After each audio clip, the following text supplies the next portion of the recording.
VAT ও সম্পূরক শুল্ক বাড়ানোর ১৩ দিনের মাথায় ওষুধ, ইন্টারনেট ও রেস্তোরাঁসহ ৮ খাতের ভ্যাট কমানো হয়েছে। ২২ জানুয়ারি জাতীয় রাজস্ব বোর্ডের এক বিজ্ঞপ্তিতে এমনটাই জানানো হয়েছে। এনবিআরের বিজ্ঞপ্তিতে বলা হয়েছে, ওষুধ শিল্পের ধারাবাহিক বিকাশ বজায় রাখতে ও সাধারণ ভোক্তা পর্যায়ে ওষুধের মূল্য যাতে না বাড়ে সেজন্য এই শিল্পে আরোপিত বর্ধিত ভ্যাট প্রত্যাহার করে আগের ২.৪% রাখা হয়েছে। বাড়তি সম্পূরক শুল্ক প্রত্যাহার করা হয়েছে মোবাইল ফোনের সিম কার্ড ও আইএসপি সেবার উপর। রেস্তোরাঁ সেবার উপর ১৫% ভ্যাট প্রত্যাহার করে আগের ৫% রাখা হয়েছে।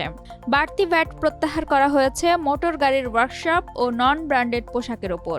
তবে non AC hotel, Mishtanna Bhandar ও নিজস্ব ব্র্যান্ডের তৈরি পোশাক বিপণনের ক্ষেত্রে বর্ধিত ভ্যাট পুরোপুরি প্রত্যাহার করা হয়নি। ১৫% থেকে কমিয়ে ১০% করা হয়েছে।